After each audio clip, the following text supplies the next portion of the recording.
folks, and welcome to the program. My name is John Feakes. I'm the lead pastor of New Life Sanctuary Church in Winnipeg.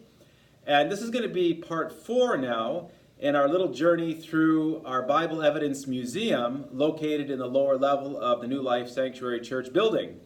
And if you've been walking with us through our little exploration of the Bible Evidence Museum, you would have learned by now that biblical Christianity's chief competitor when it comes to ideas about origins and early Earth history is the Darwinian account of things.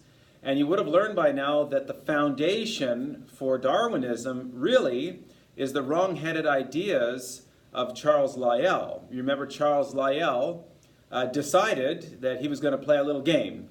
He said that when he looked at the world, when he looked at rocks and fossils and geological features like strata and canyons, he was not going to let the Bible speak to this. The Bible could have nothing to say when it comes to interpreting what we're looking at, explaining how the world came to be the way it is.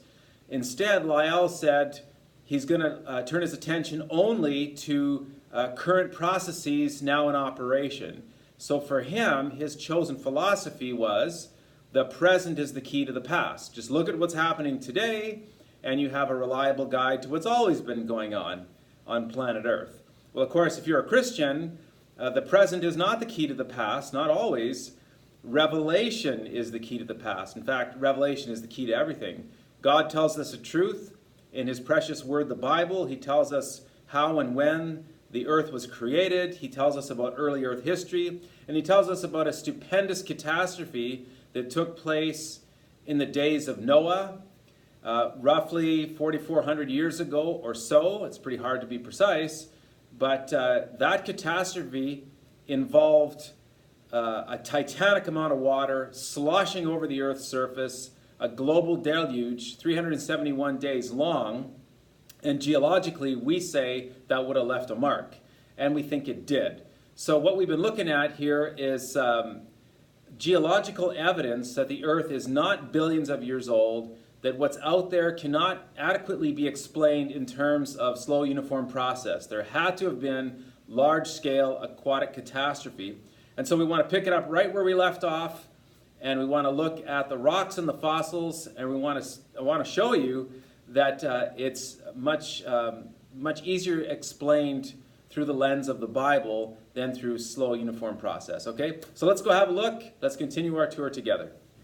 We were looking last time at the Grand Canyon, and we were looking at this scale model that we constructed here of the canyon. And we said that these beautiful horizontal rock layers that you see in the canyon are better explained as the result of the hydrodynamic forces that would have been in operation during that global deluge. Liquefaction, turbidity currents, and so on. And now our competitors in this, many Darwinists and old age creationists, they want to say that these rock layers indeed were laid down by water, except for this 1/3 from the top. This layer here, this is called the Coconino Sandstone. And the Coconino Sandstone, I have a lovely picture of it over here. We'll just take a little walk. Now here's that sandstone, 400-foot thick layer of rock. And you can see a little man in the picture for scale. And we're told that that cross-bedding feature that you see there, those striations, are supposed to be indicative of a dry desert environment. That's supposed to be the result of wind-blown sand grains. And that's what's supposed to be the result of that kind of action. Well, Dr. Stephen Austin, a geologist, wants to argue instead that cross-bedding that you see there, that's really the result of wave action.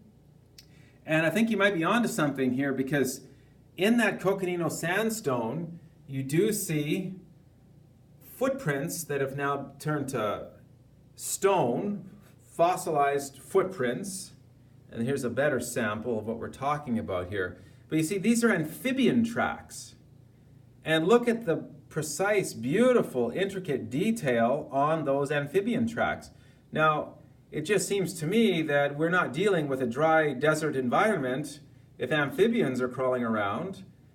And I don't think that dry sand dunes can preserve that kind of detail in footprints. So it just seems to me and to others that these footprints and the cross-bedded feature there of the Coconino indicates that this was water deposited. Now you remember we did look at Mount St. Helens and all the geological work that was done at Mount St. Helens. It was just stupendous.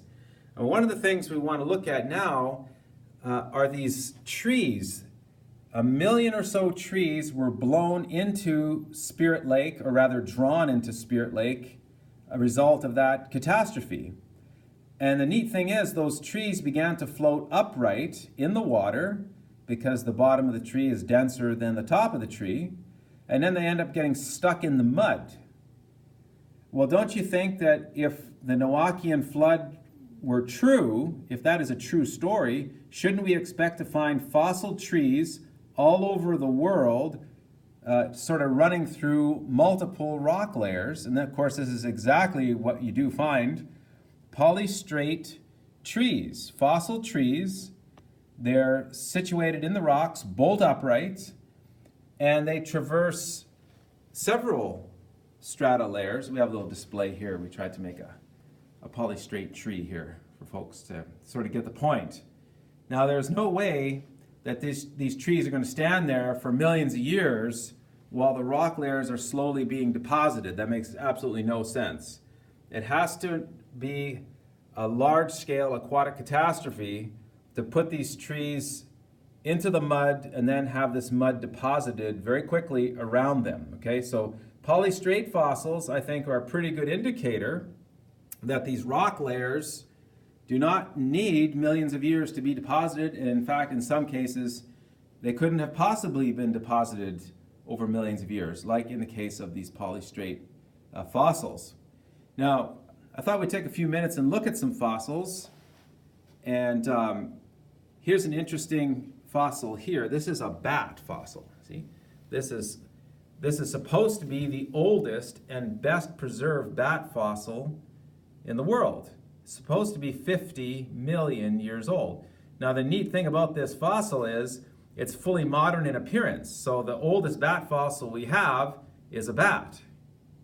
Now, keep that in mind as we look at this article here. This is from Discover magazine, and we have an article here on bats. And what does it want to tell us? It wants to tell us that bats are engineering marvels. The greatest aeronautical engineers in the world are now studying bats so that they could maybe, perhaps, get an aircraft that we've manufactured to do some of the maneuvers that bats can do. Now, it just seems to me that if the oldest bat fossil in the world is fully modern in appearance, and bats are engineered in such a way that we can't duplicate the engineering that's gone into them, it just seems to me that the most common sense interpretation of bats is that they were intelligently designed. It just seems to make sense to me. Now, here we have a couple fish fossils. Here we have a fish. He's in the process of eating another fish, and he was suddenly caught and buried and fossilized. Here we have a fossil coelacanth. We'll talk about him in just a minute. But look at the exquisite detail preserved in the coelacanth fish. Now, what is the standard explanation for fish fossils? Well, here's an explanation that I scanned from a book that I purchased in Drumheller. And it tells us that fish die, then they sink to the bottom, and they slowly get covered with sediment. And then they slowly become fossils. Well, that makes absolutely no sense. Fish, when they die, they float to the top.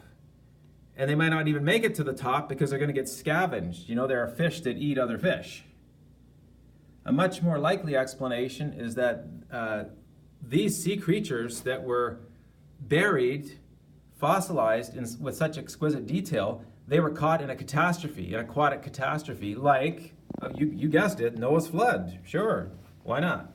Now, the neat thing about the coelacanth, The coelacanth fish was supposed to be a missing link. They said that this was a lobe-fin fish and that this fish was on its way to becoming a land-dwelling animal. But the idea was that this fish went extinct something like 70 million years ago. Now, remember the geologic column? Let's just walk over to the geologic column. And if you look at the geologic column, you've got names and ages for the rock layers. And you are told what fossils are supposed to be in those layers. Okay, so if you found a layer of limestone and you didn't know how old the limestone was, you just look for the fossils, look for an index fossil. And for many, many years, the coelacanth fish was an index fossil. So if you found a layer of limestone, you had no idea how old it was, well, just go looking around for fossils, and what do you know? You found a coelacanth. Well, now you know the layer is at least 70 million years old. Now, one problem. In 1938, these fish were found alive off the coast of Madagascar. And guess what? They're not becoming land animals, they're just fish. And every year, the list of living fossils grows. We find animals alive that should have been extinct, and the list grows longer and longer. I'm telling you, the geologic column is really baloney. It is not a reliable way to gauge the age of anything, really. Now, we do have some neat fossils here. We have some fossil clams all jumbled together in the closed position. It looks to me like they were caught and buried rather quickly. They didn't have a chance to fall apart. Up here we have a petrified rose. This rose has become totally petrified, mineralized, and it didn't take millions of years. Over here we have some mammoth teeth, fossil mammoth teeth. Not even fossil, actually. These are just been prepared and preserved for us in our museum. According to Dr. Brown, Walt Brown, in his book In the Beginning, he has an interesting idea. He says, according to the book Genesis, the fountains of the great deep broke open, and the source of the flood waters in the days of Noah really was under the earth. And according to his theory, a lot of this material actually reached escape velocity, went out into space and froze, and then Earth's gravity pulled it back to the Earth. Some of it went into space, but some of it fell back, and it would have fallen back as muddy hail. And the mammoths would have been covered by this muddy hail and super cold. In fact, it would become something like a heat sink. So even the floodwaters on top would not have thawed these guys out. See? And according to his theory, the earth rolled on its axis so that these creatures that once lived in temperate climates, they were suddenly thrust up into polar regions. Now they're frozen forever. That is a very interesting theory, and I think it really does explain the data rather well. Now, we're not saying we're going to be dogmatic about this, but it really makes a lot of sense to me. Now, here we have some mammoth tusks and some rib bones, but what we really want to talk about here is the age of the Earth. How old is the Earth? Now, all you need to do is look at some worldwide physical processes and extrapolate back at their present rates to see that there is just no possible way the Earth could be millions, let alone billions of years old. The number of supernova remnants out there in the universe indicates an age of less than 14,000 years. There's just not enough of them. It just doesn't fit the Big Bang scenario at all. Earth's decaying magnetic field indicates an Earth of 20,000 years or less. Comets are disintegrating in the solar system. They're not going to last more than 12,000 years. Why are they still here?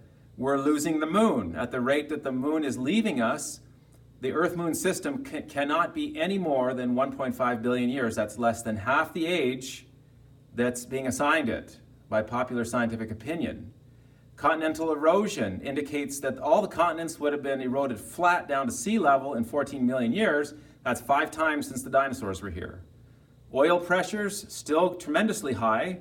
They're not going to retain that kind of pressure for more than about 12,000 years. Again, helium is escaping the rocks of the Earth into the atmosphere. The atmosphere should have a whole lot more helium, but it only has about 2 million years worth. And you can go on and on with the number of geochronometers out there that indicate an age of the Earth that is far less than the 4.6 billion year age being assigned by popular scientific opinion. Okay guys, before we leave the topic of geology, rocks and canyons and geochronometers and things like that, before we leave that and get on to biology, hopefully in the next episode, there's one more thing we need to talk about, and it's really, really important, and that is radiometric dating. It always comes up. The moment you tell somebody that you believe the Earth is only like 6,000 or 7,000 years old, in accordance with the declarations of Scripture, sooner or later they're going to ask you about radiometric dating. What about uranium to lead dating? What about rubidium strontium? What about potassium argon? Radiometric dating techniques. Do they not bring back ages of millions or even billions of years for the samples that are submitted? That is absolutely true. They do reveal those kinds of ages. That is the conclusion that you have to draw when you submit certain rocks for radiometric dating analysis. But here's the thing. To use the technique, you already have to make some assumptions, okay? The first assumption you have to make is that the rate of isotopic decay has always been constant. You have to make that assumption, okay? Now, for those of you who are unfamiliar with radiometric dating and what it all entails, and that really is, for the most part, the case. You talk to people, they want to say that radiometric dating proves the Earth is billions of years old, and they don't even know how the technique works. So I'm going to briefly explain it. Basically, when a volcano erupts and all that molten material comes splashing out, that molten material is loaded with what we call parent isotope. There's a parent product there. In some cases, that parent will be uranium, okay? But when that molten material begins to harden, that parent isotope, i.e., uranium in this case, that uranium begins to decay away. It becomes lighter. It's unstable. Its nucleus atomically begins to fall apart. And it'll become a series of different elements until it finally becomes stable lead. Okay? So uranium-238 gradually turns into lead-206, as an example, okay? So the reasoning is sound. Parent decays into daughter. So you pick up a sample of rock, you know that it used to be molten. It only has a very tiny amount of uranium left in the rock, but it has a huge portion of lead-206. What do you conclude? You conclude you have a very, very old rock. That's what you conclude. How old? Well, scientists have been watching uranium decay for several decades now. They have timed it, in the most precise fashion you can imagine. We think we've got this figured out. This is how fast uranium decays, or rubidium, or potassium, or name it all, okay? Now, when you've got a piece of rock and you actually perform a radiometric dating technique on the rock, and it comes back with an age of 1 billion years, you're making a huge assumption when you assume that the rate of isotopic decay has not changed. In all that time, you know for sure that isotopic decay rates don't change. That is a stretch. We've been watching it for 20 years, and you think you can extrapolate out to 1 billion years? I don't think so. And you also have to assume that your rock sample has not been contaminated. In 1 billion years, that rock sample has never had anything leached in or leached out. That's a hard one to swallow, I think. I don't think that's reasonable. But for me, the rate of decay is what's essential here. Now, some fantastic evidence has come to light. Actually, it's been known for many years now, and this was made public by ICR's RATE project.